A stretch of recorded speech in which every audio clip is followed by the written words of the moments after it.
When we walk with the Lord in the light of His Word, what a glory He sheds on our way.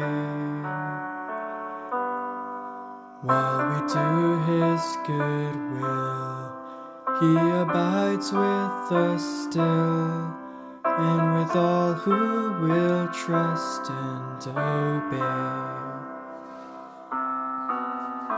Trust and obey, for there's no other way to be happy in Jesus but to trust and obey.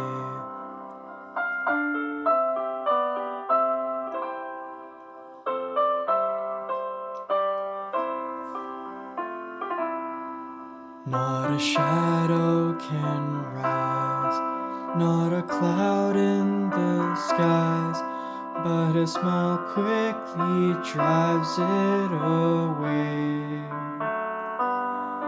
Not a doubt or a fear, not a sigh or a tear can abide while we trust and obey. Trust and obey, for there's no other way to be happy in Jesus but to trust and obey.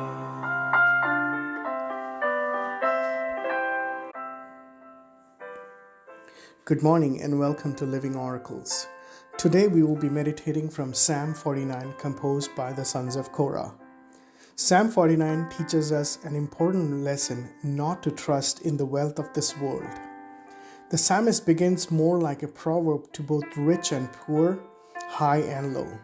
It tells us that not to be envious of the wealth amassed by the ungodly people, and their wealth cannot buy them out of the ultimate destiny, that is the death.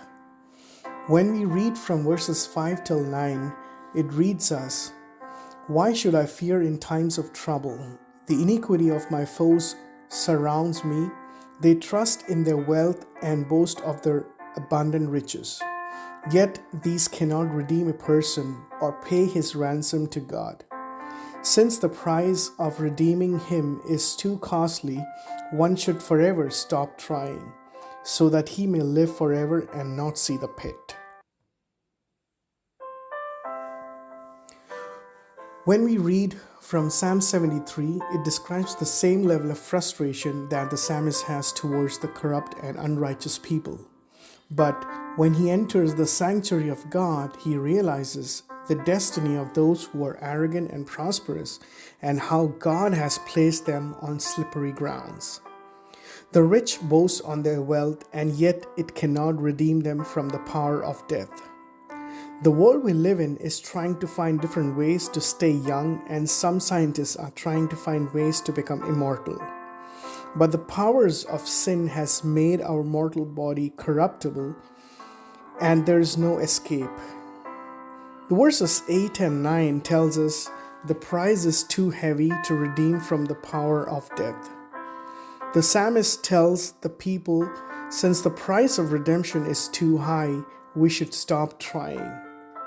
When we also read from verses 9 and 15, we can read them in parallel, which helps us to understand that the only price of redemption of the soul is the precious blood of Christ.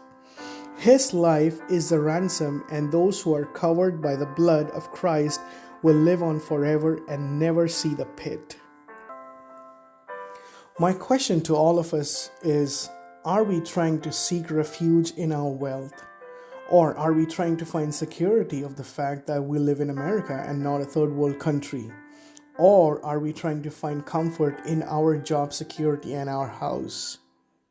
I just want to conclude my message by reading from Psalms 2 verses 12 from NIV, which reads as, "Kiss the Son, or he will be angry, and your ways will lead to your destruction. For his wrath can flare up in a moment. Blessed are those who all take refuge in him. While we still have time, let us come to the throne of grace to be saved from the coming judgment and God's wrath that he has stored up against all the unrepented wickedness. May God bless us all with this message.